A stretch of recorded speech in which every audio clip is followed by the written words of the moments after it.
welcome to the Theosophical Society Point Loma. Tonight we begin with a series that is most, unfortunately, very topical. A series of 2 talks and 2 studies on the insanity of war. And that it is high time we start acting like humans again. And tonight's talk is about karma and the world's conscience. We divided the talk into 3 parts. Each part lasts for about 20 minutes, followed by a short 3-minute break, during which you can ask your question, which I will try to answer after the break. We are now going to talk about karma, and that you are your own karma. And part 2 focuses on conscience. And finally, in the 3rd part, it's about world's conscience. And with all this, we hope to have made it clear that war is insane, but most importantly, that peace is possible. For we are so inundated with images of war that we may become so accustomed to it that we think it's something normal.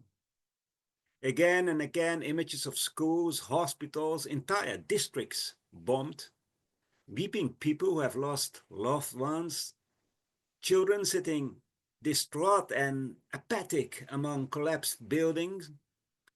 We sigh and watch the next item on the news or switch to another channel. So much war and misery, it's sad, so sad for those people it affects, but there's nothing we can do about it. But can we do nothing about it? Is war a natural phenomenon like a tsunami or an earthquake? No, war is the result of thought and action, human thought and human action. Or perhaps we should say inhuman action, because it's time we start acting like human beings. War arises in our thinking, and assuming the idea that human beings have free will and therefore can direct their own mind and can decide for themselves how they act, it also means that war can be avoided. Yes, that we can live in peace with each other. And frankly, it's about time we do. In 2 lectures, we are going to try to explain to you that the pursuit of peace, living in peace, is not a utopia, it's not an attainable idea, but living in peace is the most logical and the most natural thing there is. War is unnatural. If we lived in a natural situation and cooperated with the laws of nature, then we humans, and the humanity of the whole planet Earth, would live in peace. And tonight we are going to approach this subject from 2 theosophical thoughts, which are very essential: karma and conscience. Both concepts are fairly well known in our world. Also, the Eastern concept of karma, which is actually a Sanskrit word, is included in almost all dictionaries of modern languages. And conscience is also a familiar concept. But both karma and conscience, let alone world's conscience, are concepts that are used in Theosophia, the divine wisdom, and have their different meaning than what is often understood by them. Let's start with karma. Karma is often represented as fate or doom or fortune that comes from outside on people or on a large group of people. It seems to come from outside ourselves. It seems as if karma is something different from ourselves. Well, put this image out of your mind immediately, because karma is nothing outside yourself. Karma always comes from within yourself, from your own consciousness. You are your own karma. The word karma itself comes from the Sanskrit root kri, and that means to act. So karma means action or act or deed. And the idea is that every action, every deed is a cause that leads to an effect, which corresponds in characteristic strictly to the nature of the action. So an act of love will produce corresponding consequences, and an act of violence leads to violence.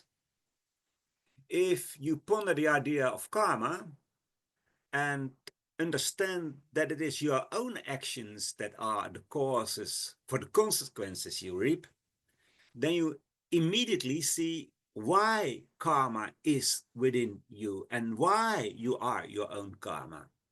After all, you are the one acting, and that action is precisely the cause that leads to the effect.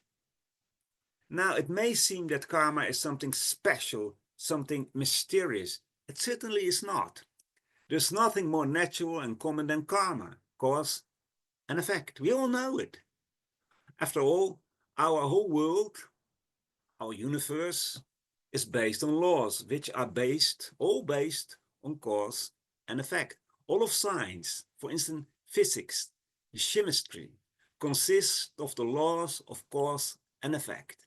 The laws of gravity, Archimedes' law, and any other law of nature exist because of cause and effect. And those laws always apply. You always have the same results, of course, if the conditions are the same. The only thing that might make it difficult is that we claim that karma works not only on the physical realm, but also on the emotional and the mental and the spiritual, that is, in all the realms of consciousness. I would actually like to say it is precisely in the realms of consciousness that karma applies, because consciousness underlies all actions. The central premise of Theosophy is that everything is alive, everything is consciousness. In the previous lectures on universal wisdom, you have been shown the principles of Theosophy, the boundlessness of life, the one life, the essential unity underlying all expressions of life. Each such an expression of life, we call it a phenomenon or a manifestation, is therefore the expression of consciousness.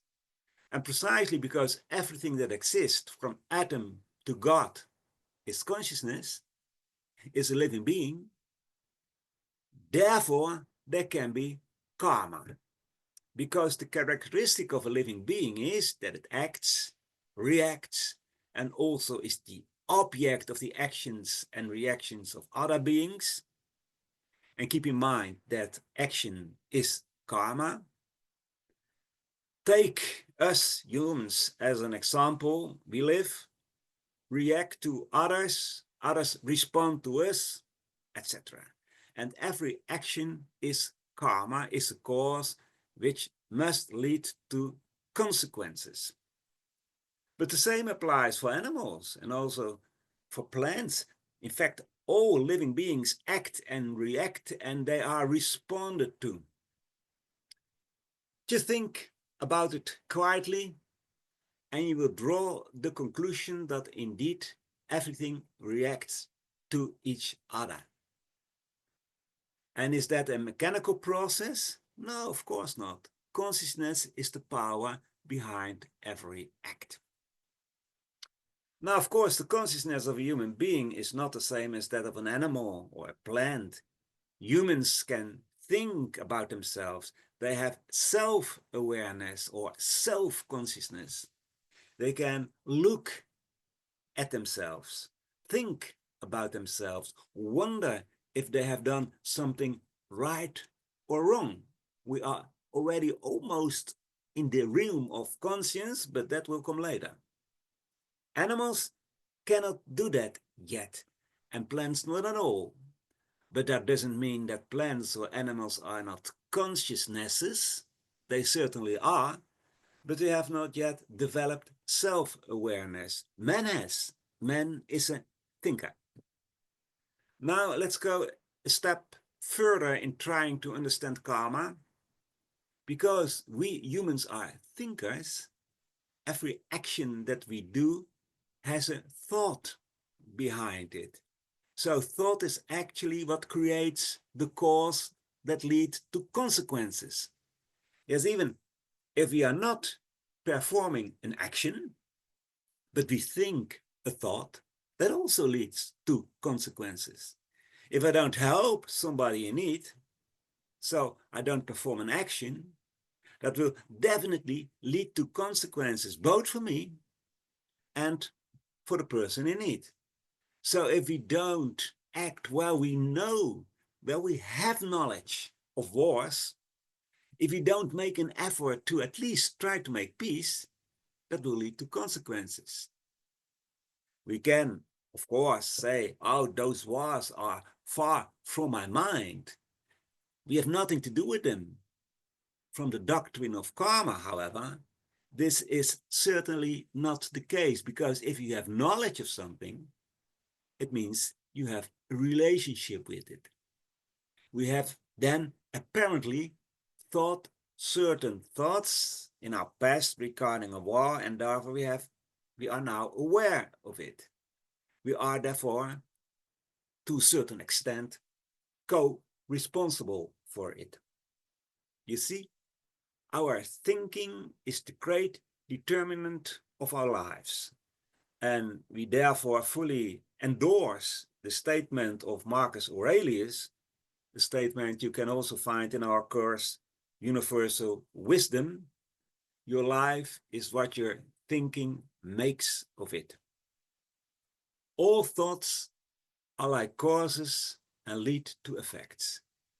So we get our life, our character, what we turn out to be at any given moment from ourselves, not from our parents, not from our family. We reap ourselves because we have sown ourselves. Now you might say, I see a lot of effects whose cause cannot be determined. And conversely, you see actions, that is causes, whose consequences you don't see. And that's right. And it is because the cause is in a past which is so far that you cannot remember it, past life, or that the cause will only lead to an effect in a future life. In other words, karma cannot be understood without the doctrine of reincarnation. Reincarnation and karma are twin teachings. They belong together like the two sides of a coin. Furthermore, there is another very important thought regarding karma, a thought that is often overlooked and not always considered. And what is the thought? Well, let me put it this way. My karma does not exist. Your karma, or her karma, or his karma, or their karma don't exist either. That may sound strange, but let me explain. I just told you that every living being acts and reacts to others, and it is itself the object of the actions and reactions of other living beings. Plato calls this the defining characteristic of life, of the defining characteristic of a being. Consider it. It basically means that you cannot exist as an isolated being, or as the Ubuntu philosophy of South Africa puts it, I am because we are. In other words, you always think and act in relation to others. No one, no being can be born, grow, sow causes, reap consequences as an isolated being. Just to be born as a human being, we need our parents and many more people, but also those trillions of cells and trillions of atoms, all living beings who compose your bodies. In short, karma exists only because of the totality of life. And therefore, community, cooperation with others, is the best school of learning. You can only learn how to think and act properly and how to distinguish between good and evil in relationship with your fellow human beings. And that community consists of all kinds of different people, but the background of all those people is the oneness of life. The community consists of the differentiated expressions of the oneness of life. And that sounds difficult, but I mean, our world consists of people of all kinds and variations in all different stages of development. Unity doesn't mean that all phenomena, all manifestations of that oneness are the same, but that they have the same background, metaphorically speaking, arising from the same source. This knowledge of the unity underlying everything of the oneness is essential. It is because of the lack of it that karma works against us. And that working against should not be taken literally, because karma doesn't work for anything or against anything, because it's a neutral force. And the child putting its finger in the burning candle will get the same kind of burn as the adult. The candle doesn't think, oh, it's an ignorant child, let me not hurt it. See what I mean? Well, if we have no awareness of the unity of life, that is, if we don't know that we all come from the same source, yes, that I am because we are, then my actions will never imply consideration of the totality with my fellow human beings, let alone the animals and the plants. In short, I live in the sense of separateness. I only consider myself. It is the selfishness, egoism in any form, and to whatever extent by which I go against nature and reaping consequences that are not pleasant, to put it with an understatement. And then we have to do with karma, nemesis. Nemesis in the Greek world of gods is the goddess of right proportions, who restores the order of things, later also represented as divine wrath, but the latter is because people always tend to put things outside them.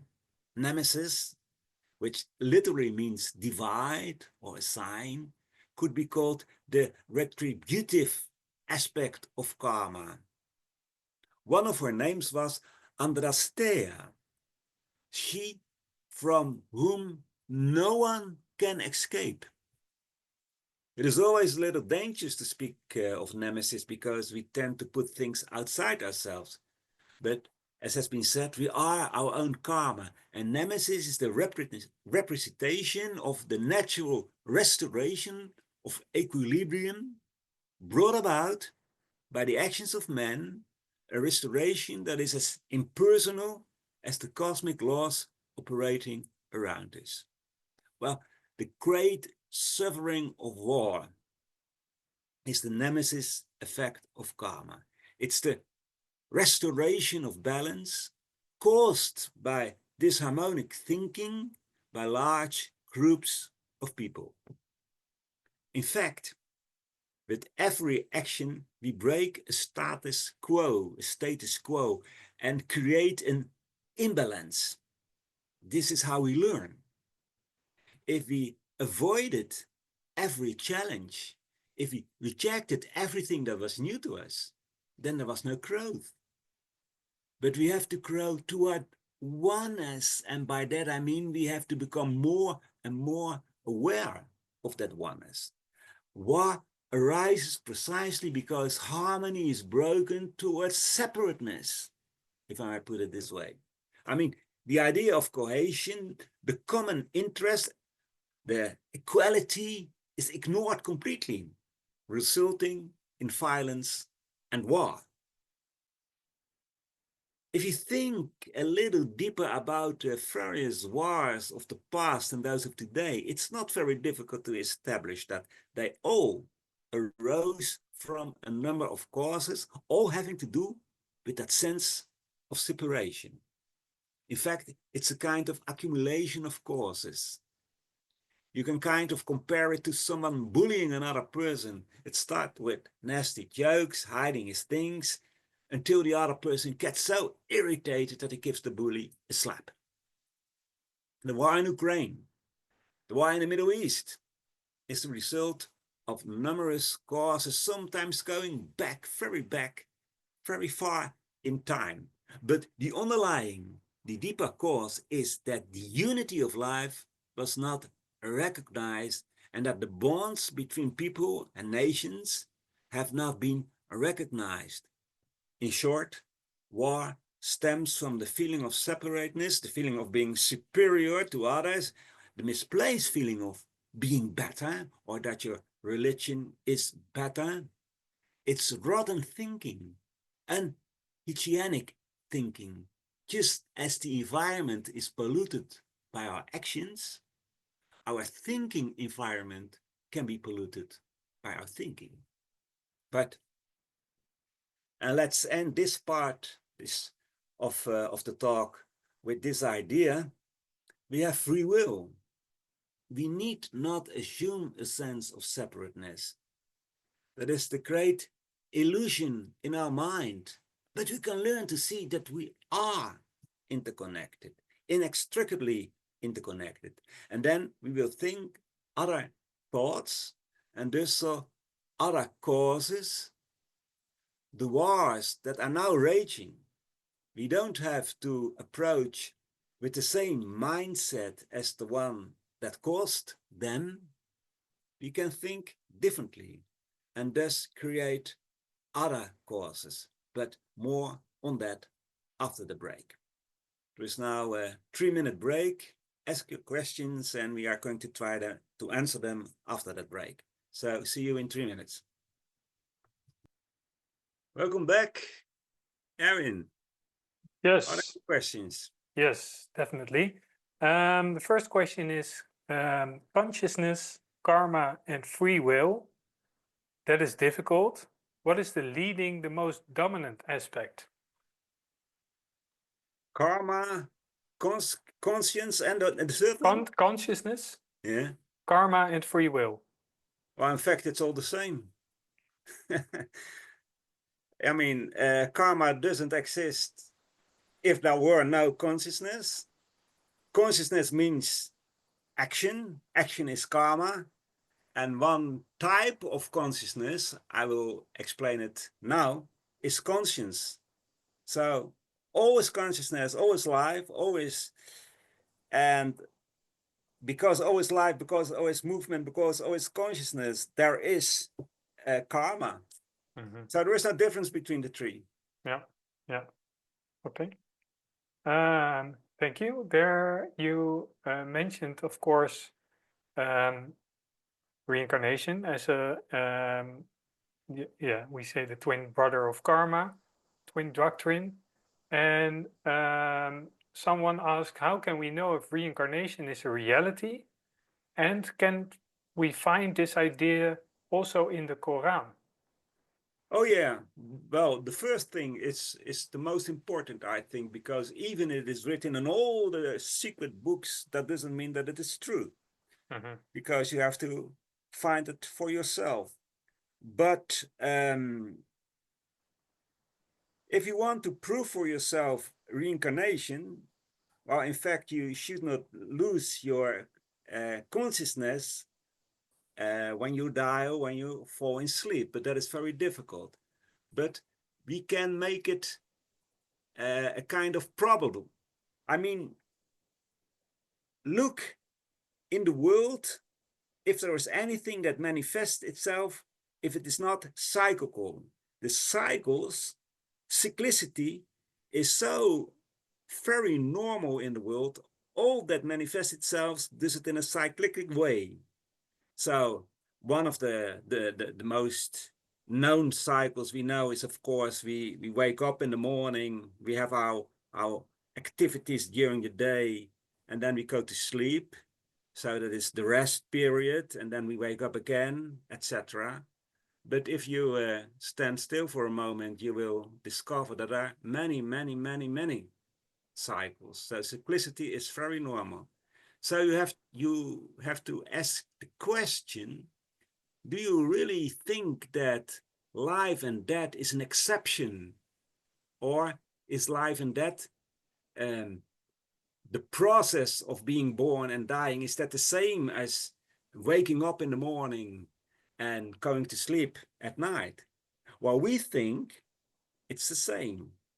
It's the same. So cyclicity is so very accepted also in science. So cyclicity is so normal in the world, in the universe, that we think it's, well, you may not call it a proof, but it is so logic to think of reincarnation as a fact in nature.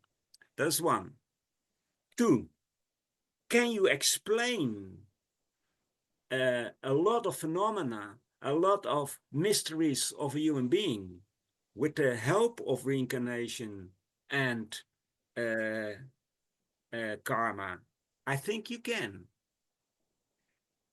You have to ask yourself why there are so many differences in development, in characteristics of human beings.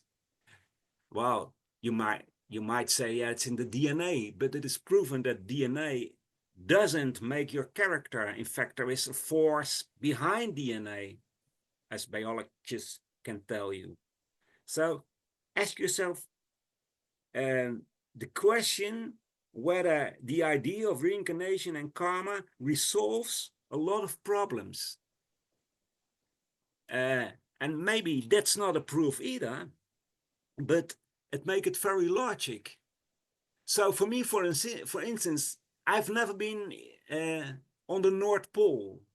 So in fact, the North Pole for me is a theory, but because I know a lot of people who've been there, and I have some knowledge of the Earth and the geographic situation on Earth, so I accept the fact that the North Pole exists. Or in that kind of thinking, you might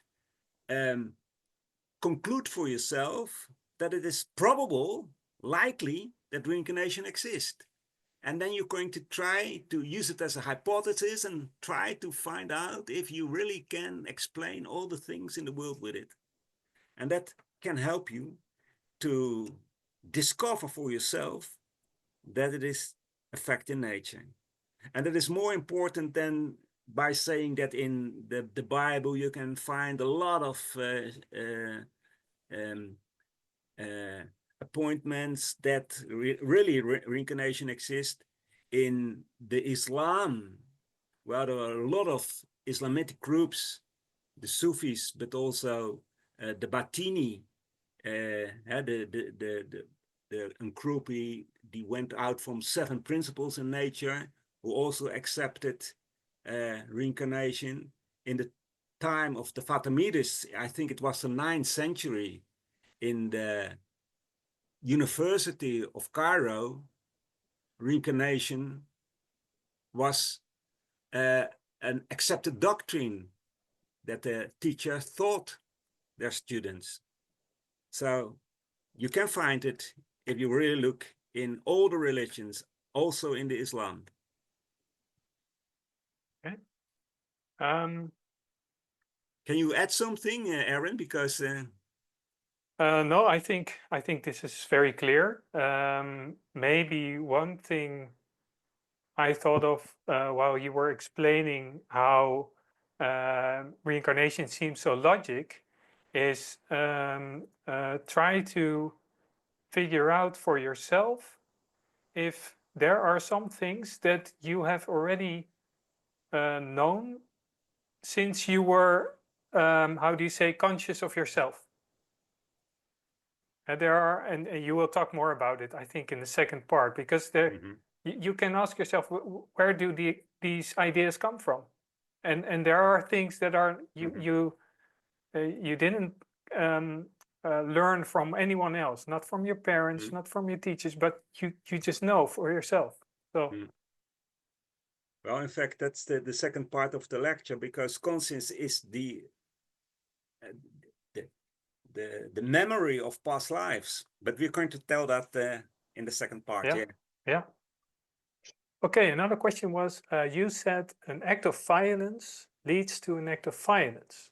Not always necessarily, I think, because you can give a counteract of love. Will that character in the former act then not be bound, or you could say reformed? I'm reading, I think, not be bound into less violence. I understand very good that question. But what's done cannot be undone, said Shakespeare, and we agree with it. So an act of violence is a seed sown in the ground, and it will produce fruit.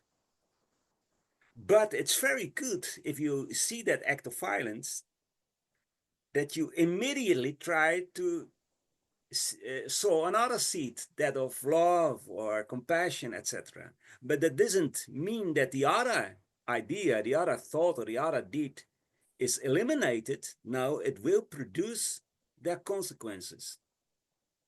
So if you scold a person and after a while you said, "I'm sorry, I didn't mean it," well,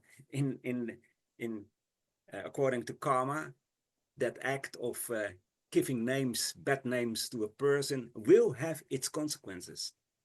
Yeah. So an act of violence will have its consequences. But karma is very complicated. I will say something about that in the second part as well, because it depends also how the person towards that act of violence reacts. Yeah. If he acts with another act of violence, you get those situations we have in wars.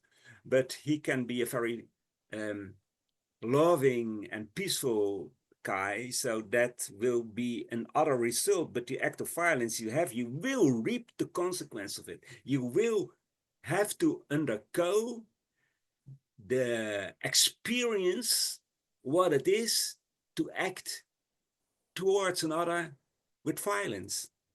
Yeah. Okay, these were the questions. Thank you. These were the questions. Okay.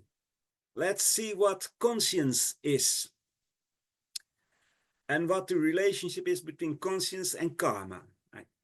And Theosophy teaches that nothing is separated, so everything has a relationship with all the other things. We start from unity, from the one life which interconnects everything, and therefore nothing can ever be separate from the other. The natural law, a teaching, a natural phenomenon, everything is related. Well, in general speech, conscience is considered an inner awareness of right and wrong. And curiously, we generally use the word conscious when we don't want to do something. My conscience says we shouldn't do this.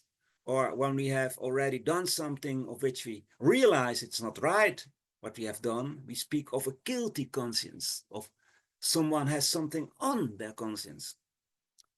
Now, we should not confuse conscience with a certain cultural habits instilled in us by our parents and teachers at school.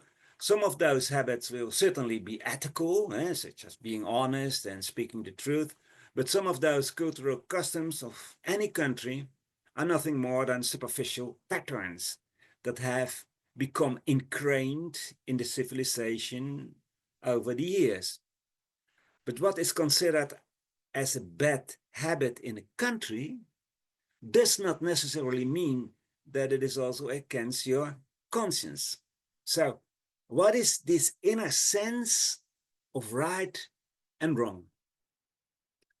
Let us look at the word conscience itself. It derives from the Latin conscientia, meaning privity of knowledge or with knowledge. So we already know it, even before we were born. It is the accumulated knowledge, ethical knowledge, that we have collected over the countless lives we have already lived. Ethics, in fact, is not a human invention.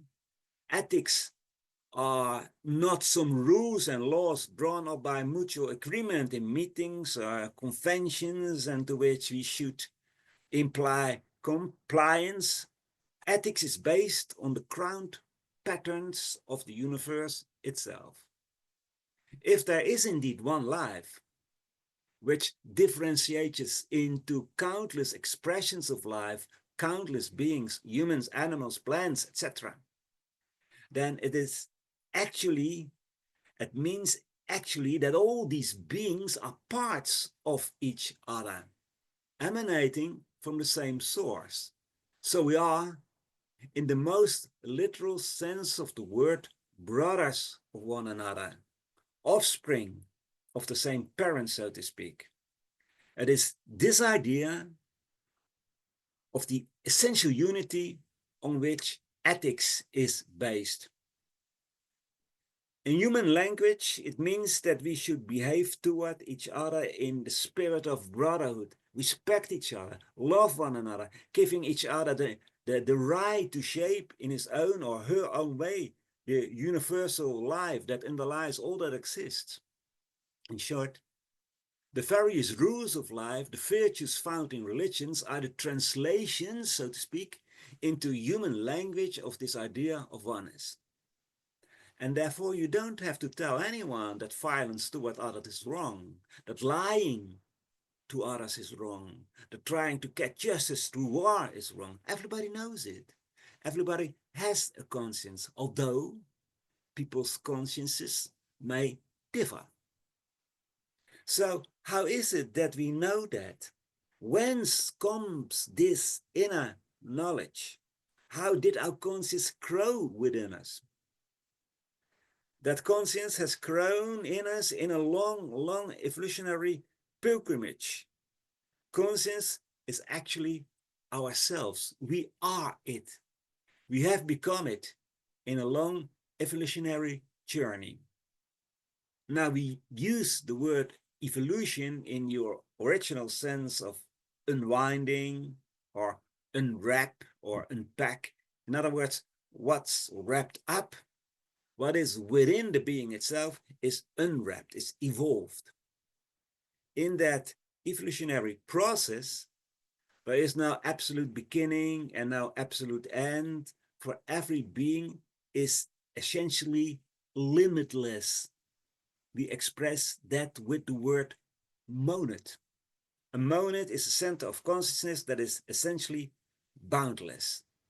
Although there are no absolute starting and ending points in the boundlessness, there are relative starting and ending points. In a relative beginning point, we began monads who are now human beings, and that is, who are now developing the human aspect, the thinking aspect. We began as an unconscious God spark. We did not yet have self-consciousness. We could not think yet.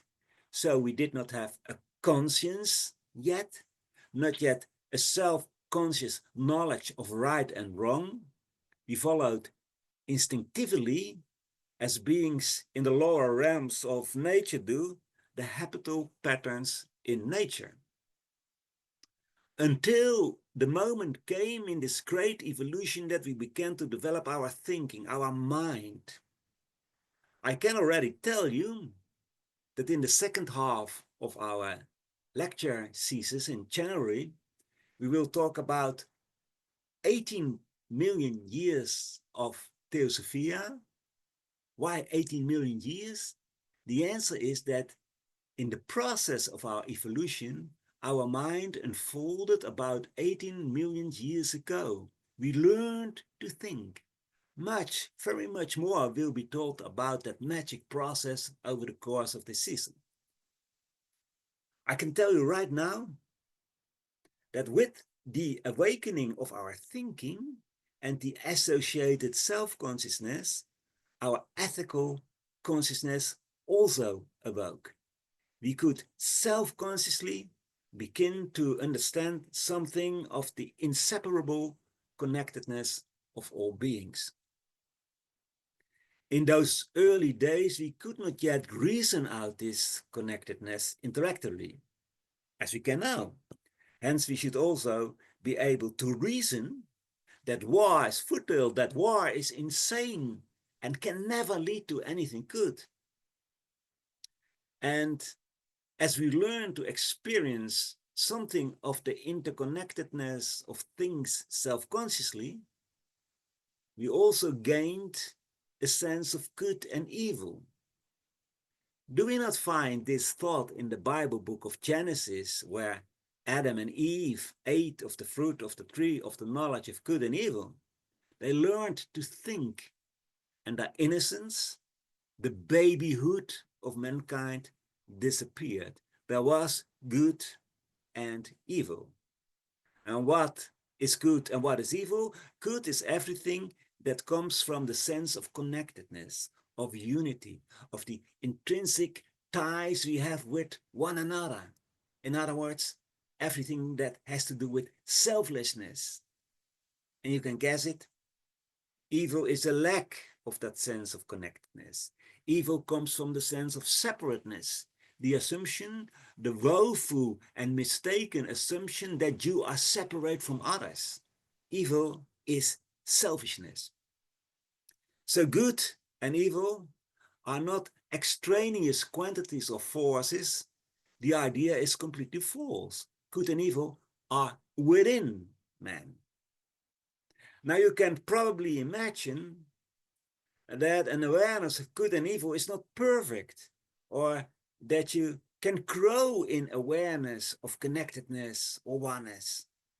Compare it to the growing up of a human child. In the baby phase, when thinking is not developed, there is no self-consciousness, no responsibility for one's own actions. But as soon as thinking begins to manifest itself, the baby also starts to learn that some things should be done and other things should not be done. For example, the child is going to learn that it should share its toys with other children. You undoubtedly know that process. As a toddler or a young child, of course, the responsibilities are still limited, and the awareness of right and good is correspondingly still limited. But as we learn, it grows. Well, in the great evolution, the same thing took place. Baby humanity entered the school age phase and learned its ethical lessons, sometimes perhaps through pain and suffering. That's to say, that you first sin, to use that word, sin against certain ethical principles, and receive the backlash from that in the form of suffering. Karma exists. Now, I have to make a comment here. Not everyone is at the same level in that pilgrimage.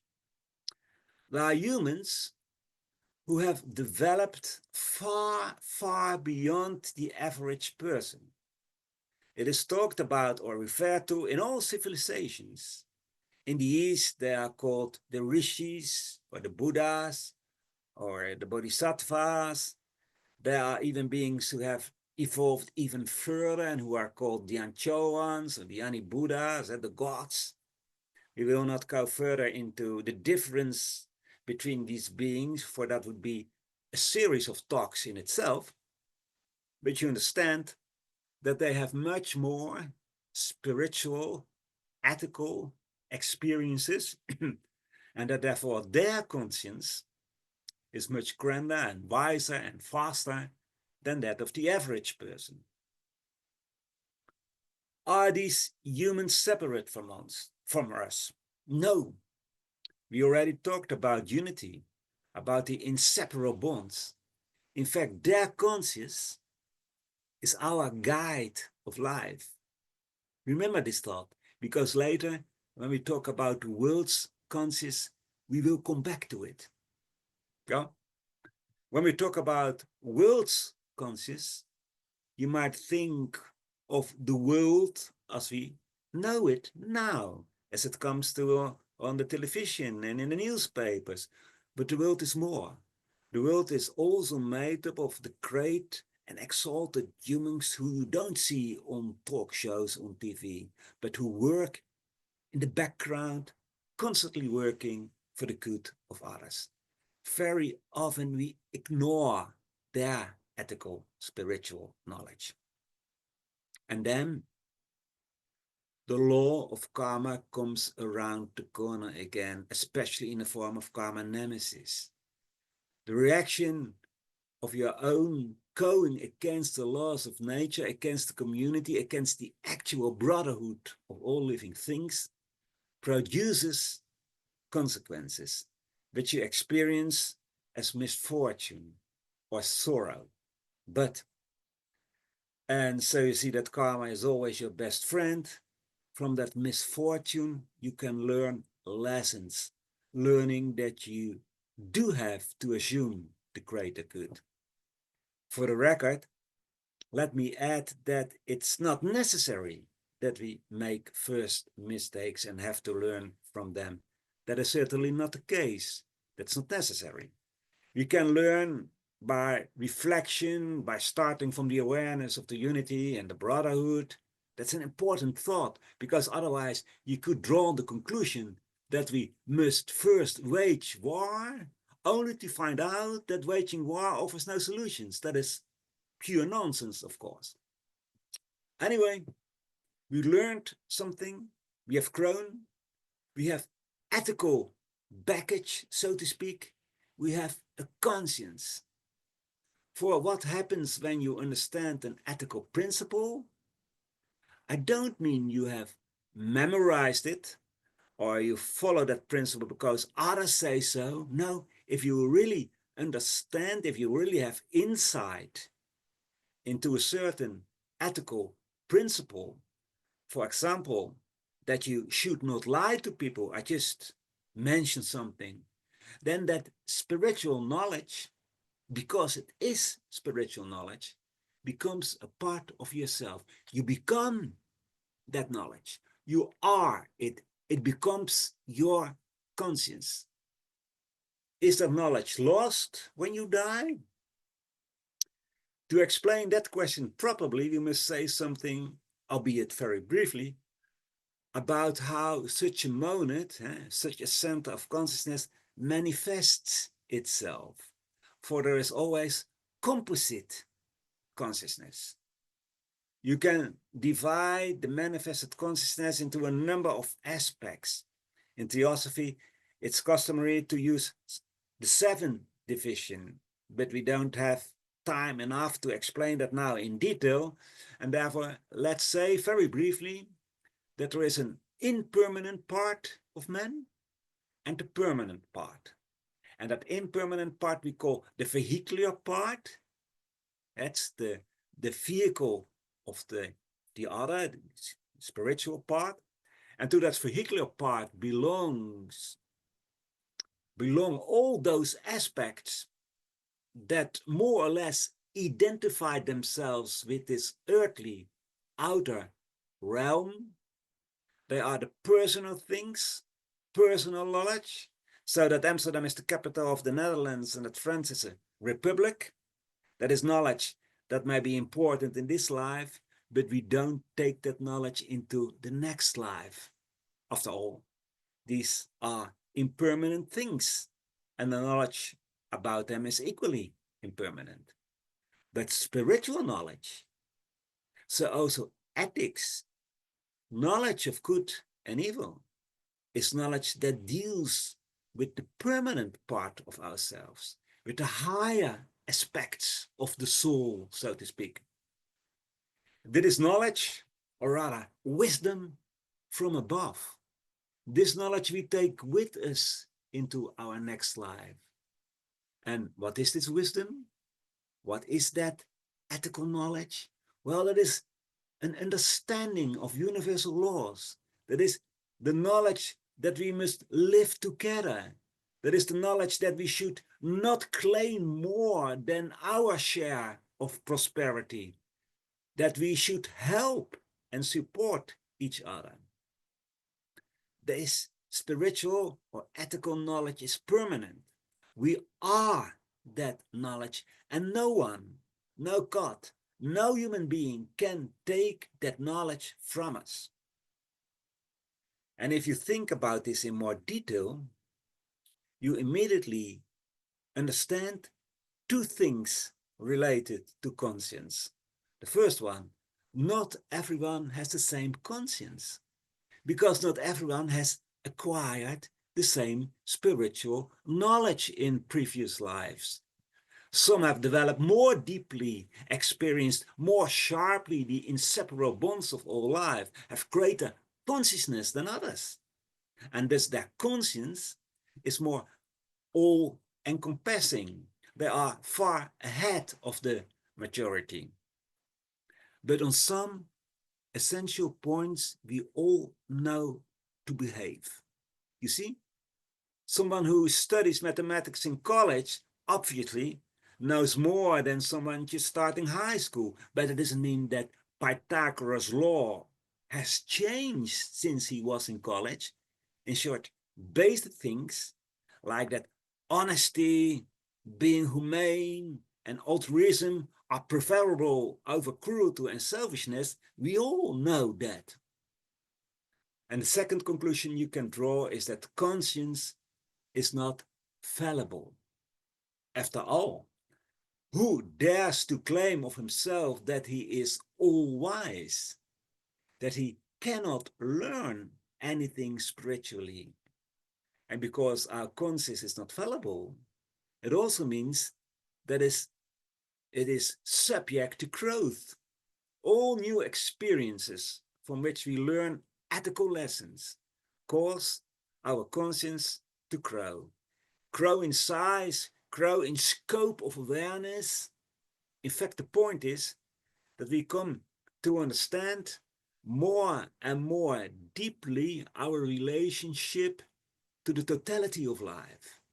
And what we may not have seen before as something natural, something that we didn't think was ethically irresponsible, turns out to be something that still had an unethical side to it.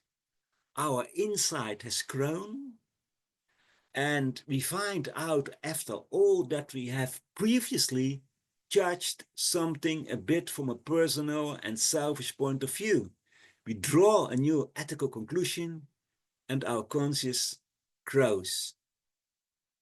So there is difference in scope and strength of conscience in different people. But again, we have all learned enough that we are sure we should never do some things. And this is another point that is related to conscience, namely that it warns us not to do something. We are about to make a certain decision, to do a certain thing, but our conscience says, no, don't do it. Think about it. This is not right. Usually people talk about the voice of conscience. It's not a voice at all, although we may experience it as such. It is the personal human being, the vehicular part, which thinks a thought, and you know, thoughts underlie actions, and that thought is an impulse to a higher part of our consciousness, the abiding part which contains the ethical knowledge of past lives, and that thought doesn't synchronize with that ethical part, with our conscience, and we get to hear, we get another thought back, don't do it. Don't do it. And unfortunately, we, humanity, often still do it. We do it anyway, despite that inner voice. And therefore, the title of this lecture series, The Insanity of War. We go against our own conscience. We know that we should not do certain things, like using force to impose our will, and yet we do them. And therefore, it's time to behave as humans, written in capital letters. Humans. It is that human in which our spiritual knowledge resides, our ethical awareness, where the pent-up knowledge from past lives resides. We must, in other words, start behaving the way we know internally that we should behave. So why do we so often go against our conscience? It's a question you can rightly ask. The answer has many layers, and one of them is that we have become so familiar with the outer human being, the personal man, who identifies completely with the outer world, that we have forgotten our self. In this, the following occurs. If you have once ignored the warning voice of your conscience, the tendency to do it the second time is greater. Our thoughts come back to us cyclically. And if we let a warning thought coming from our conscience be overpowered by a selfish thought coming from our personality, then both will come back. But the selfish one has become a little stronger, has absorbed some of the mental energy of the conscience thought.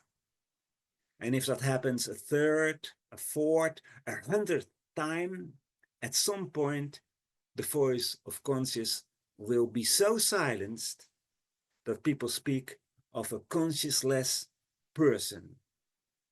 The question, however, is whether that man indeed has no conscience, or whether he has so neglected his conscience by giving in to his own selfish thoughts that it is as if he lacks a conscience.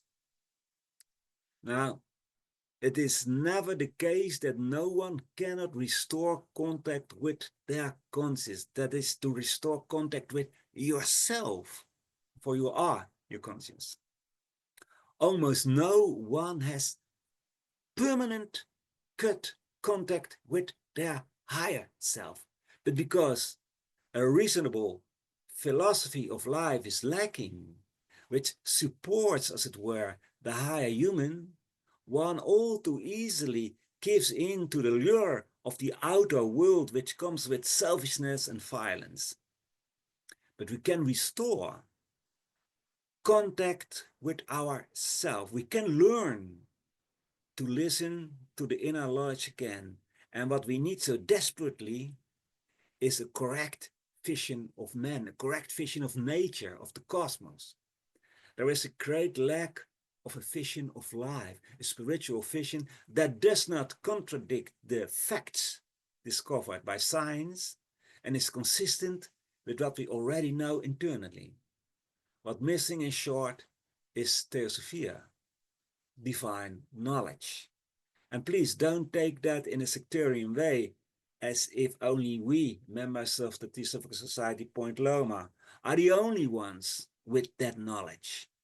Fortunately, that is certainly not the case. But as long as some ideas, such as reincarnation and karma, mutual solidarity and unity, are not rooted in the thinking of humanity, then many will not take the prompting of their own conscience seriously. Do they have no conscience then? I think they do, but they don't listen to it, or they don't listen to it enough, because the conscience does not synchronize with the generally accepted philosophy of life that the outer life is everything, that the outer life is the most important thing, and that what is called healthy selfishness is not wrong, that ambition is okay, even at the expense of others, with the accumulation of all these delusions resulting in war. We should know better. We have been wallowing in the muck and the mire of selfishness for too many lifetimes. It's time we listen to who we really are. And you know, learning never happens alone. Our conscience that is what we have learned in terms of ethical lessons over the many, many lives, has always come about with others in the community to which we belong. More on that after the break. So 3 minutes break, and then I will try to answer your questions. Well, welcome back, Erin. Yes. First question, can you explain me what a soul is? Oh, that's not a very easy question. Well, everything is consciousness. Everything is consciousness. That's the first thing that you should remember. Everything is alive. There is no dead matter, an atom, a cell, a planet, a star, a universe, the Milky Way, all living beings. All living beings are essentially limitless. They are the boundless.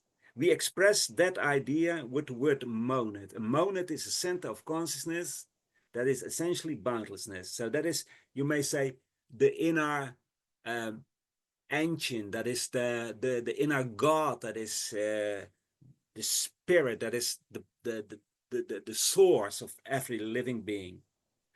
And that being emanates from out itself a stream of consciousness, and that stream of consciousness is in a certain crate, a certain development, and that we call the soul. And that soul emanates another vehicle, and that we call the body. So you, in a certain way, you may say the soul is the vehicle of the monad, and the body, the vehicular part, it's more than only the body of flesh, but let's not make it too difficult. The body is the vehicle of the soul. So the soul is that part that is learning, the learning part. Yeah, a human being is essentially a monad, yeah, but also an animal of a plant or a god is essentially a monad, but the consciousness that it wrapped out of himself, that has evolved, that differs. Yeah, we humans in general are developing the manas part, as it's called in Sanskrit, is our mind, the thinking, yeah, capacity to think, and thinking is much and much more than just the intellect, as a lot of people think. So we are in our pilgrimage developing the thinking part. So our soul, you may say, is the thinking aspect of the consciousness.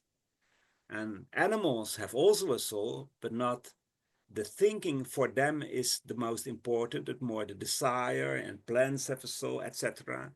Mhm. And that capacity to think, our mind, we need to express in a body that is able to experience here on this planet Earth, a body of flesh and blood and bones, etc. So you may say that the soul is the part of a human being that is the learning part, that is evolving, that is the part, the level on which the monad at that certain moment is. Mhm. Okay, thank I you. hope it's a pity we can see each other, because I don't know if Well, if it's unclear, people can always ask I can again. always But I write. think Yeah, you have yeah, yeah. given plenty enough of hints to think over it further. So another question is, how can it be that people can do such cruel things to each other, like, for instance, torture? Can this be explained by starting with not listening to their conscience, so they don't feel and empathize anymore? I think it's a good answer.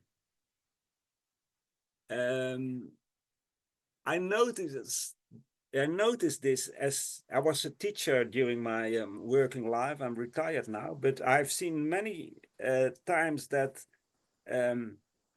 bullying, one pupil bullies another, or a group of children bully another guy or girl, it always starts with just one little thing, you know, and then it grows and grows and grows. And at the moment, there is no moment of reflection.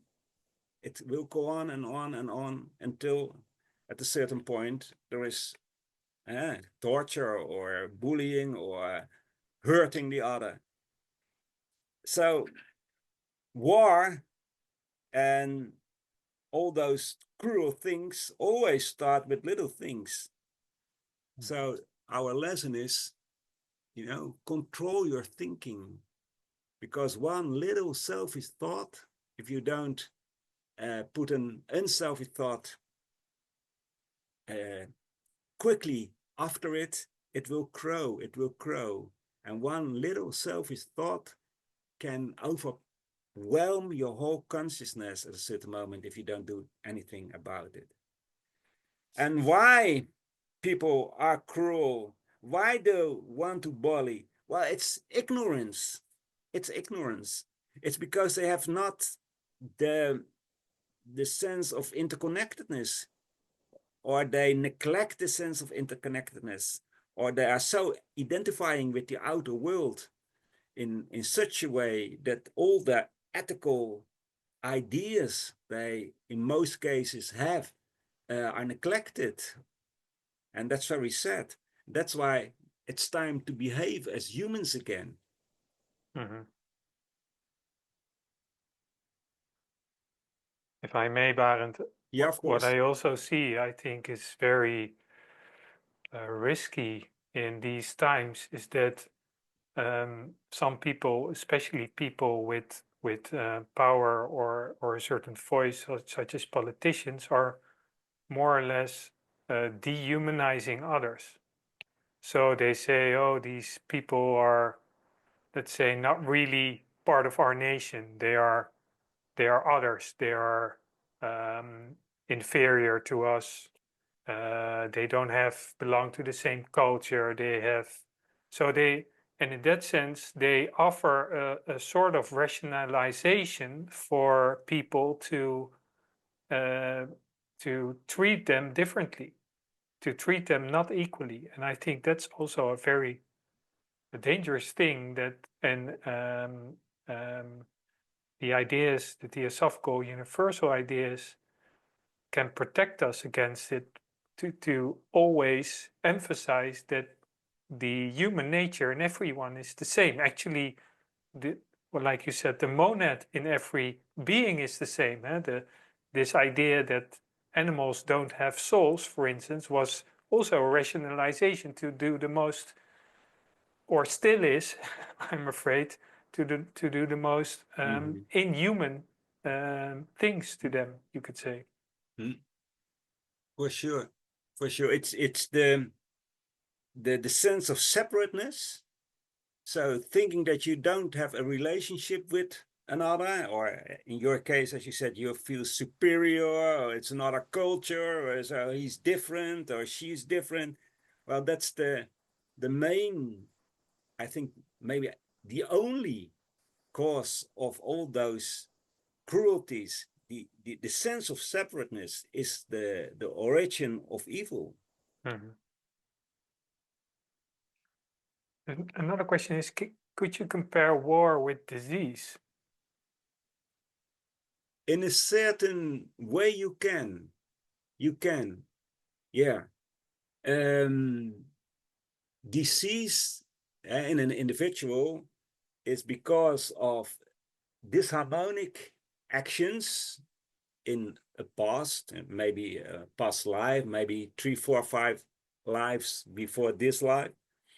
And in fact, the disease is the restoring of the disharmonic thinking. So it's the beginning of the process of restoration. Disease.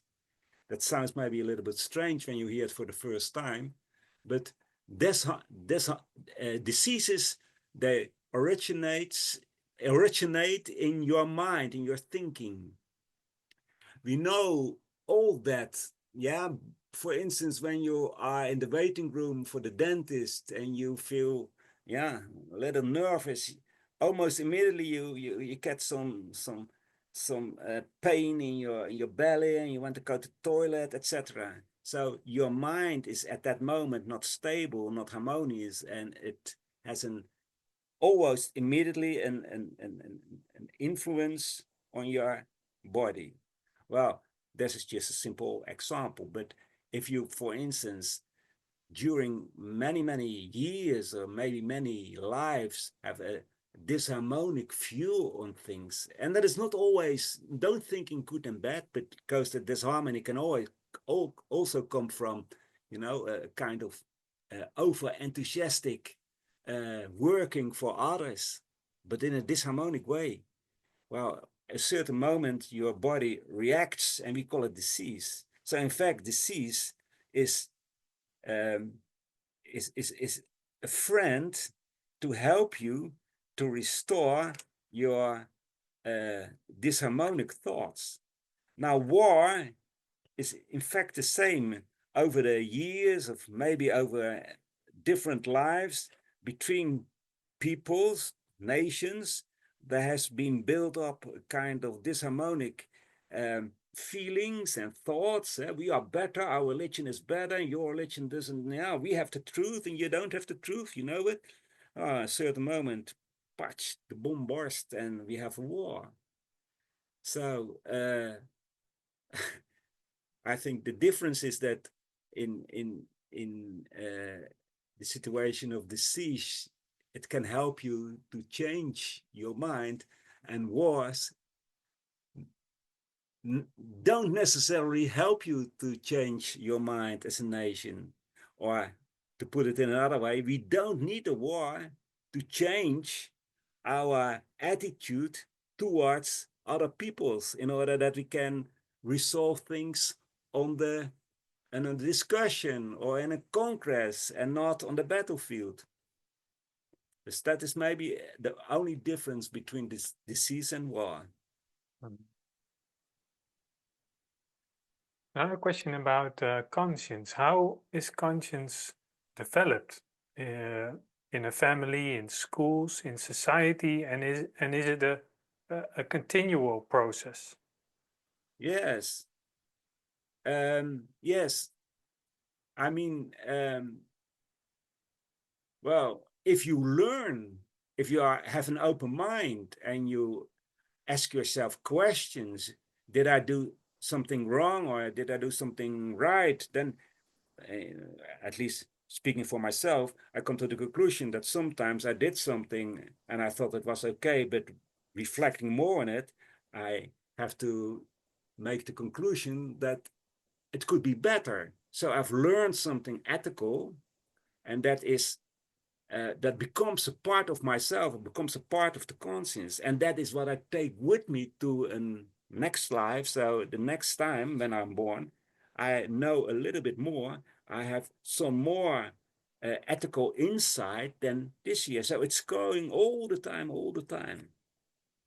There is no still stand. There is no, everything moves. If it doesn't move, it's very sad because then you get dogmatism and that kind of things. Yeah. And I think someone asked, hey, is it developed in family, in schools, in society? Oh, yeah. Could you say it's actually every form of experience? Yeah, because, oh, yeah, I forgot that element of the question. Sorry. Well, in a natural situation, in a harmonic situation, I will be attracted to a family that has more or less the same mentality as I, because love is a very binding factor. Next week, in 2 weeks, we are going to talk about that. But I have also maybe relationships with some persons I don't like, I dislike. And then it may be that I'm born in a family which, for instance, is a very conscious family, but I am the one who, doesn't have any feeling for conscious. So it's not bound to a family. It's not bound to a nation. You cannot say that the Dutch are more conscious than the Belgians, or that the Germans are not, and America, etc., etc. It's an individual case. And of course, people who are conscious may try to find each other in order to do something to better the world, because they have the same mentality. But that doesn't mean that other people don't have a conscience. And how does conscience return after you are being born again, after this rest period we call death? Because we are it. The spiritual things that are impersonal in this life, all our impersonal thoughts and impersonal aspirations, all those thoughts and all that conscious that has not identified itself with the outer world. So friendship, things like love for music, or love for art, or love for the nature, or love for each other, all those super personal things we take with us when we die. And then we, in a period of rest, we weave it into our consciousness. So we are those thoughts, we are those things, we are those expressions of consciousness, we are it. So when we are born again, we automatically have our conscience. There is a very nice little movie on YouTube of a little boy in Brazil. I think he's 3 years or 2 years, very, very small. And he is in a chair, and his mother is giving him meat. And he said, "Ma, no, I don't want this. I don't want. No, take it. It's tasty. Ma, I don't want it. It is, I didn't know, a pig, or it is, cow. We shouldn't eat cow." And the mother started to cry. And I think the boy was 2 years, maybe 3, I don't know. But that is knowledge from another life, of course. You see it, little children, some children when they're 3 or 4 years, they share their toys. They give away their toys. Yeah, why do they do that? Well, that's the character. That's the ethical feeling they took from another life. Mm-hmm. And if you are maybe, if you are very young, a lot of those ethical characteristics still are not evolved, but in when you are 13, 14, 15, 16, it become more manifested. And that's the age when you are in general a little bit a rebel, because you see a lot of things that doesn't synchronize with your conscience, and you want to change it. Yeah, a lot of times not in the right way, but you see that what is inside is not harmonizing with what is outside, so you want to change it. So you know it internally that it should be different. Okay, one last question. When we feed the world conscience with our perhaps modest but sincere ethical thoughts, do we contribute to communal spiritual growth? Without any doubt, without any doubt. Yeah, we help each other. And I'm going to tell you that now. Okay, So good. that's a Yep. nice bridge. Yeah. So the world conscience. Well, let me say first that both the doctrine of karma and the ideas concerning conscience cannot be understood as isolated ideas. And I stated there is no my karma and no your karma. In fact, the universe is a big web, a web of destiny in which all threads are connected. One action makes the whole web move. In the same way, you cannot learn and grow in consciousness as an isolated being.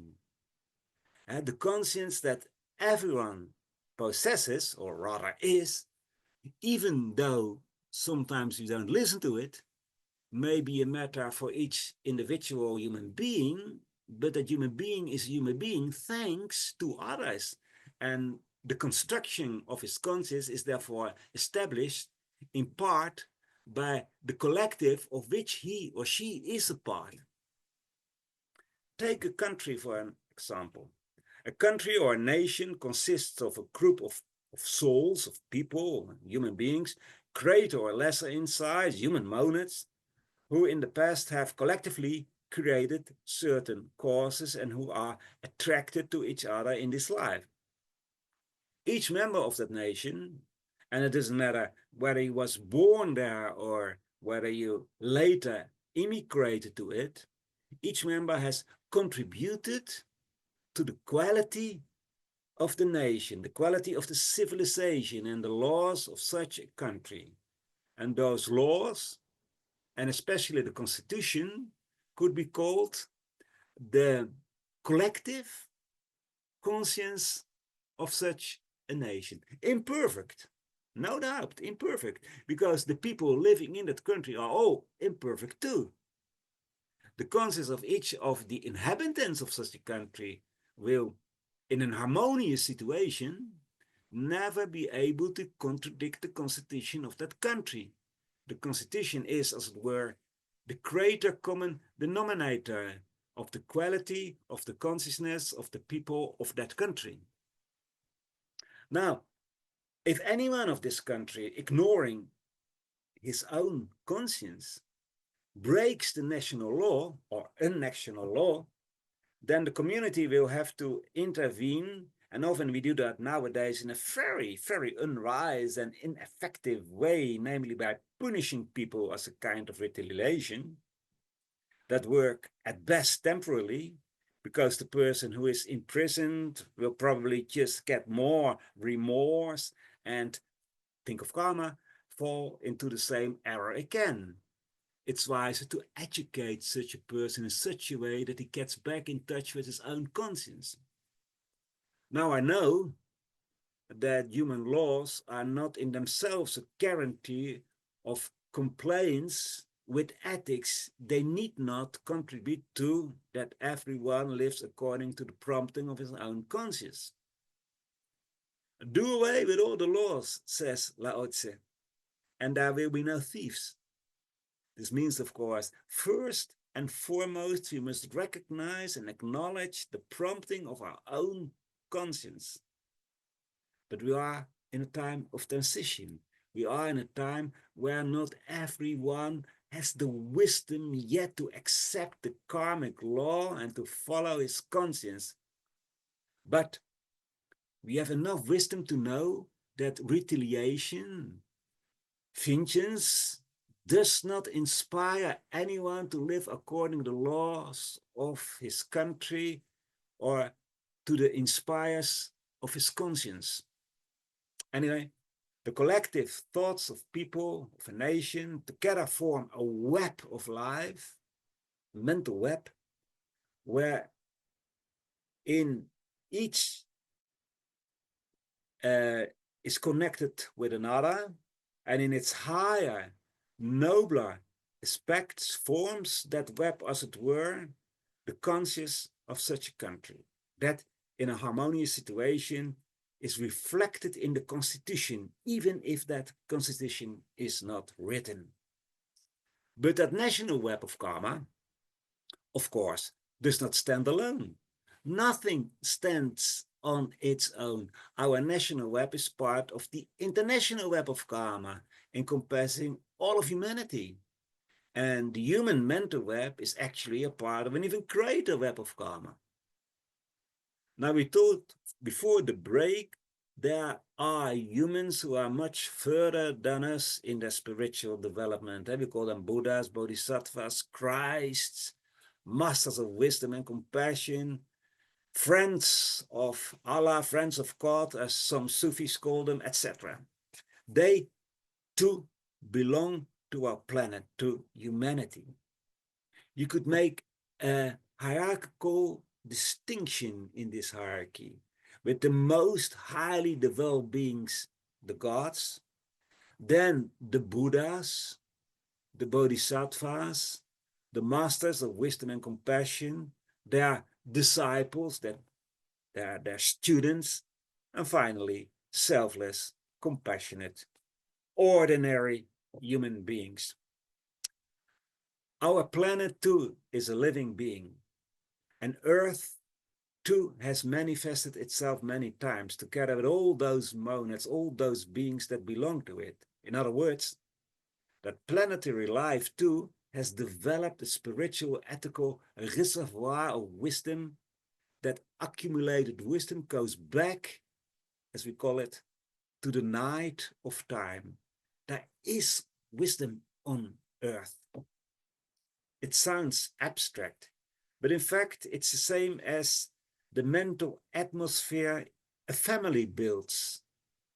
Over many years, or indeed many lifetimes, a family has built up a certain atmosphere containing certain ethical wisdom. There is the grandfather or the grandmother who have many experiences that the young people can call on. Everyone in that family can appeal to that wisdom. Extrapolate that to the planetary family, humanity, and especially the most highly developed of them, those who belong to what we call the hierarchy of compassion, existing of Buddhas and other compassionate beings. Well, they form the spiritual mental sphere, the spiritual heart and head of the web of life, the web of destiny, the world's conscious.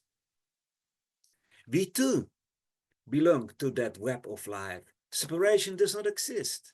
So if a person faithfully observes ethical principles, never violates his conscience, then he finds connection with, he can appeal to the accumulated knowledge of all those beings, those compassionate beings, those semi-godly beings. He can appeal to it because he corresponds in characteristic with it. He is tuned in the same tone, so to speak. He resonates to it. What have we as humanity understand of ethics, understand of the habitual patterns of the cosmos, and to what extent do we imply those ethics? That's the question. As we get to know more of those cosmic patterns and live by them, we connect to the world's conscience. In some sense, we are the world's conscious then. Now, we told you that man's conscience is the absorbed spiritual and ethical knowledge which a human being has developed during the many reincarnations. Thus, the world's conscience is the collectively acquired ethical wisdom that humanity as a collective has accumulated, and that humanity includes the Buddhas, Mahatmas, the holy humans, etc. By whatever name you want to call them. And I can assure you, this world conscious is ample enough to see the insanity of war. Fortunately, there are already people who have connected to this world conscious. I just call them the normal, compassionate humans. But think of people like Kofi Annan, Nelson Mandela, Gandhi, and all those other known or unknown peacemakers, true idealists, who put their lives at the service of peace and the fellow men. Perhaps, or most probably, many don't know it, but they are inspired by this hierarchy of compassion. Unfortunately, far too few are still aligned with this hierarchy, and we must work in unity that this world's conscience becomes our international law that everyone, every country commits to. A great step toward peace is if we are going to learn to recognize this conscience of the world and, above all, begin to give it the recognition and authority it deserves. Like the laws of a country, if it is a just country, of course, reflects the ethics of that country expressed in laws, we will have to create international law as the human expression of the universal world conscience, which will be respected and accepted by all nations. And of course, it will be far from perfect in the first instance, but it's a start. And in fact, we have already taken a step in that direction, although it's still a very small step, and many more will have to follow. I'm referring to the international institutions such as the United Nations, the Security Council, and the United Nations General Assembly. Still far from perfect, I know. The Security Council reflects the disproportionate influence of the power blocks, and billions of people living in poor or small countries or neutral countries are not represented in it. A country like India, with 1.5 billion people, for instance, is not represented. While every country is a member of the United Nations General Assembly, the Assembly has now executive power and is thus seen as a toothless tiger. Then there are the international courts in The Hague, the International Court of Justice, or the Permanent Court of Arbitrations. It is the chief legal organ of the UN. They are our neighbors. It resides in the Peace Palace, a stone's throw from the Blavatsky House. It settles disputes based on international law submitted by states. In addition, it provides advice in international matters between states. And furthermore, The Hague is the home of the International Criminal Court. This court prosecutes individuals suspected of genocide, crimes against humanity, and war crimes. Well, if countries do not recognize these international courts, they are effectively ignoring world's conscience. Some great powers are evidently afraid to subject their policies and activities to the world conscience, and this is regrettable. And work should be done to ensure that every country recognizes this court. 125 years ago was the first peace conference in The Hague, followed by a few years later by the second. And although these conferences did not prevent world wars, it was nevertheless a first attempt to solve international problems without war. But those institutions can only succeed if countries comply with the agreements made. For although many countries have signed all kinds of rules and ethical principles regarding international affairs, they do not abide by them. So one knows how it should be, one knows the rules, but often the international agreements are nothing more than paper tigers. It looks so nice on paper, but if one does not abide by it, there is little point. If we no longer take our founding principles seriously, which are the foundation of our civilization, then we put a time bomb under our civilization.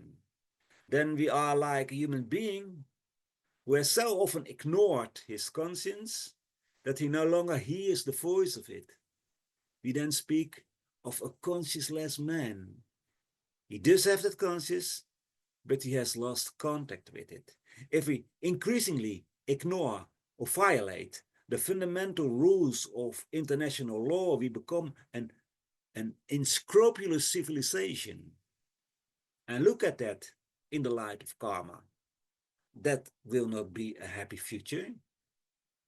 Nevertheless, I think such an international arbitration can certainly work. And you know why? Because like every human being has a conscience and can listen to it, so too the world community can learn to listen to the world's conscience. You know, every country knows that violence, committing injustice, raging war is something reprehensible. There were times when kingdoms or empires were proud of the violence that they committed.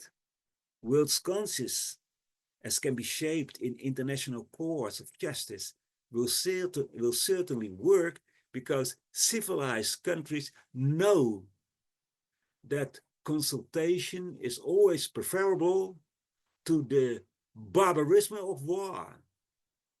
Every man's conscience tells him that you must avoid violence to prove you're right. We know that. And therefore, we must keep appealing to the world's conscience. We must become human, truly human, and not be deterred or discouraged. Even if a country wages war, commits acts of violence, bombs residential areas, destroys schools and hospitals, and we know these things are actually happening. Most representatives of the governments of countries who indulge in this excuse themselves by talking about mistakes or that they had no choice but to bomb, or they simply deny having bombed a school or a hospital. And of course, these are often excuses or falsehoods, but it can be seen that they want to convince the world of the purity of their motives and of their disgust at having to resort to such violent actions. Thus they know that they are violating the ethical laws of humanity, and they try to find excuses to justify to the world their misconduct. To world's conscience, every human being will have to appeal constantly and persistently, especially in these dark times of war and violence. War is the result of an accumulation of causes, of selfish causes, of fear, of the perceived superiority of one's own nation, one's own race, one's own religion, all kinds of selfish causes arising from ignorance, which, like the powder in a gun, steadily will grow until the bomb bursts. It's best, of course, not to sow such causes. Prevention is better than cure. Ultimately, it's about changing attitudes. Maintaining friendly relations between countries is better than having to organize peace conferences later. But if the causes have already become consequences, then there's nothing more we can do but to calm emotions, let reason prevail, and let's appeal to something we all know, which is the collective legacy of all humanity. So let us take every dispute to an impartial judge. And it means that everyone must have the willingness to test the behavior of his country or his own behavior against universality. Do my thoughts and actions contribute to the well-being of all that lives, or do they not? Am I part of the problem or part of the solution? Now, it may be that the laws of the country where you live do not match the whispers of your own conscience. Well, there's a certain hierarchy to be established that you can use as a touchstone in determining your actions. The highest law for an individual is human himself, or maybe itself. The inner lived awareness of justice and brotherhood, which is the supreme authority, that is spiritual intuition, which by definition is impersonal, always provides insights as to how to act. You could perhaps call it the unwritten laws of humanity, the idea of universal brotherhood, the realization that all humanity is one big family that plays an important role in planetary life. 2, there is one's own conscience, which must always be followed. The conscience which comes into action when we are about to do something we know we should not do. We will always have to be follow that. And 3, you have to comply with the laws of your country. Now, the laws of your country may conflict with the whispers of your own conscience. That is a great dilemma. Such a thing occurs especially in countries led by a dictator or a group of people who exclude other people, or a country that has unjust laws. For example, I read of a judge who is against death penalty, but he lives in a country where capital punishment is regularly used. His superiors gave him cases in which he would have to sentence people to death. You see the conflict of conscience. What do you choose for? The laws of your country, of your own conscience, what to do? From our position, it is, of course, easy to say what to do or not to do, because we are not in such a dangerous situation. For if the judge were to refuse to sentence people to death, he himself and his family could become a prisoner. It's good to think about this, that if a situation ever arises, the situations of war and dictatorship, you will know what to do. Look, if the people of a country have a certain mentality and therefore have created a certain mental climate, then even in dangerous and painful situations, ethics will not perish. I give you an example.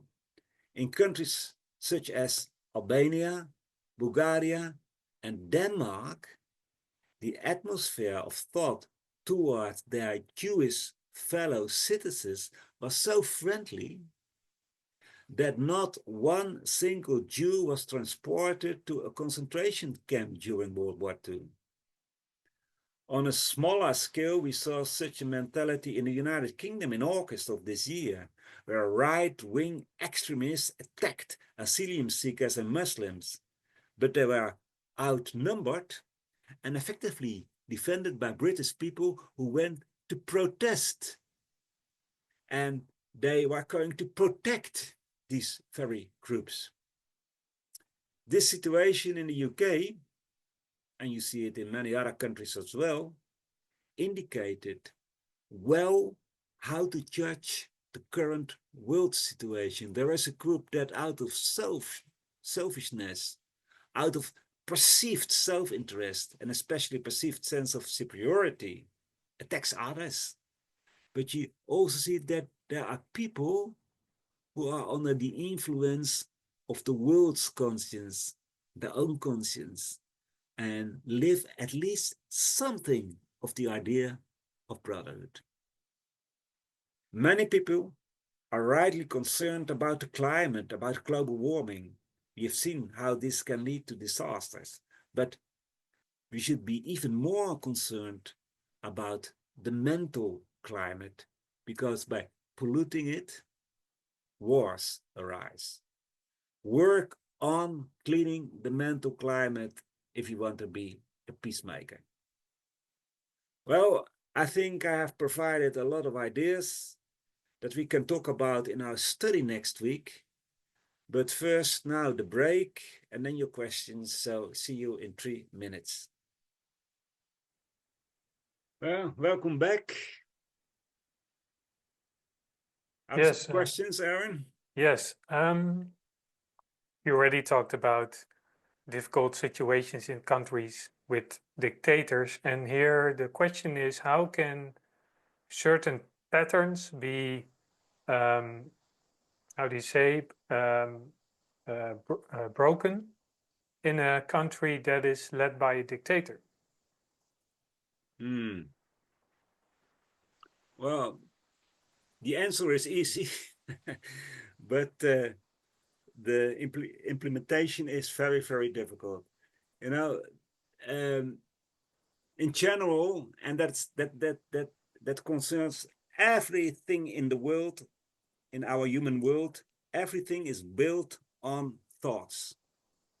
So a bridge, a country, a school, a library, a dictatorship, it is all built on thoughts. So the answer is, and that's a very, very general answer, you have to start with changing the mentality of the world, the mental climate of the world. Because if the mental climate changes, the governments change as well. Now, it's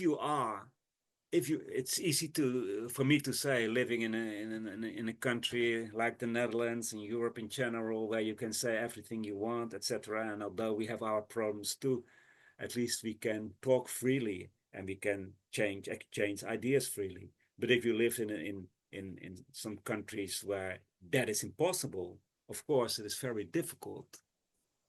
But nevertheless, you can stick to your own conscience. You can refuse to hate. That's very important. You can to build up an image of an idea, what for you is the best country to live in.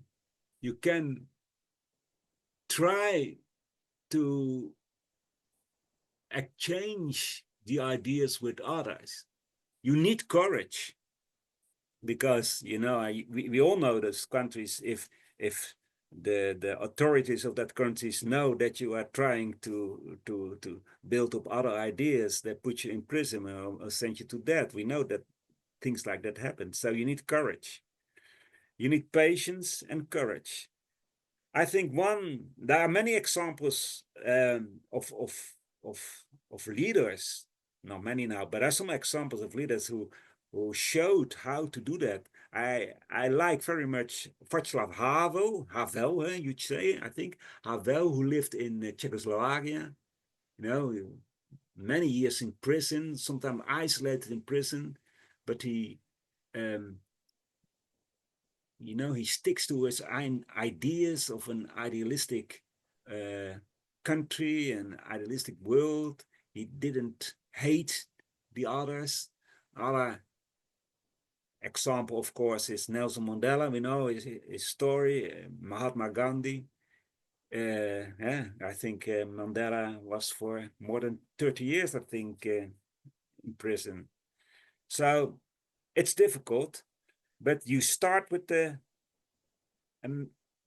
another mindset. And of course, people who don't live in such a country should help by all means. I mean, physical, but especially by providing ideas, by trying to change the ideas of the leaderships of those countries, or whatever means they can invent. Maybe you are a very creative person and you have some ideas how you can change such a country in a better direction. So in general, that is what I can say about it. Mm-hmm. We have a question. Sorry, we don't have to get that. Maybe you know, during so many years, we have built up a mentality of slavery population. You see sometimes that a lot of people just accept all the injustice in a country or in a city or in an institution. I mean, consciousness. I forgot all the words now. Well, let's say loving your country or loving humanity, compassion does not mean that you should be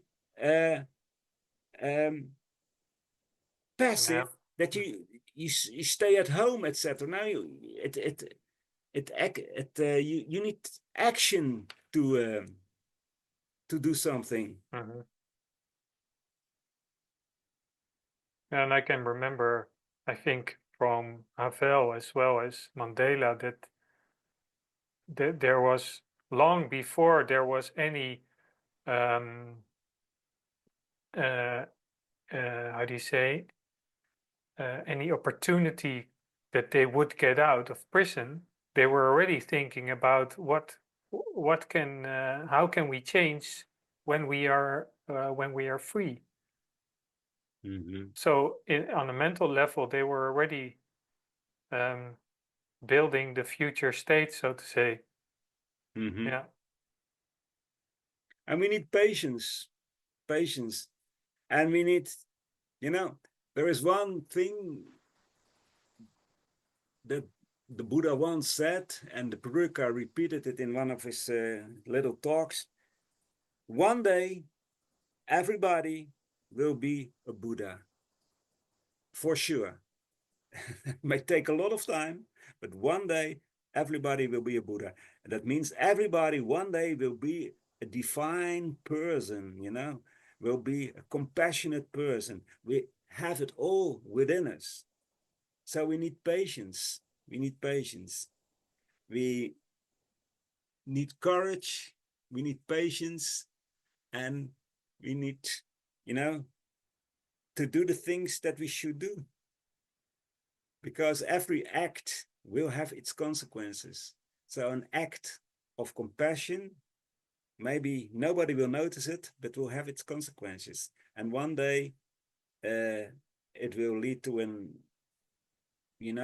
maybe sooner that you imagine, to a world where everybody lives in peace and in brotherhood with each other. The Dutch poet Henriette Roland Hoos, she once wrote a poem. It's difficult to translate in English, of course, but the gentle forces will overcome in the end. That is for sure. The gentle forces will overcome in the end. Even if we live in dark times, the gentle forces, that's to say compassion, mutual love, impersonal love, all those beautiful things, at the end will overcome.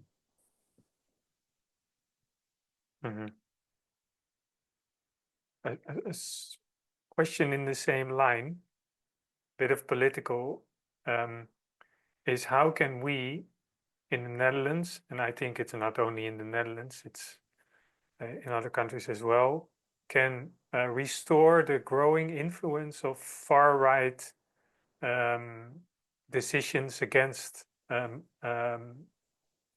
refugees? Yeah, I think we should not fight against them, because fighting against them will make them stronger. We have to think, act, and say what we think we should do. Well, my daughter, for instance, is a volunteer in helping young refugees from Sudan and Syria and other countries. So there's one thing. If you show the world that those people are good, willing people, and that we should help each other. I mean, if you talk with a Christian, you can show so many quotations from the Bible that we should help each other. Yeah, when Jesus was born, there was no room for him in the hostel. Yeah, so why shouldn't we be friendly for those people who fled so terrible situations? We need them. So we have to think differently, build up a other mental climate, yeah, and show in our actions that we tolerate, and now tolerate is not the best word, that we respect everyone, and that we don't hate persons who are not agreeing with us, even if they do the most terrible things.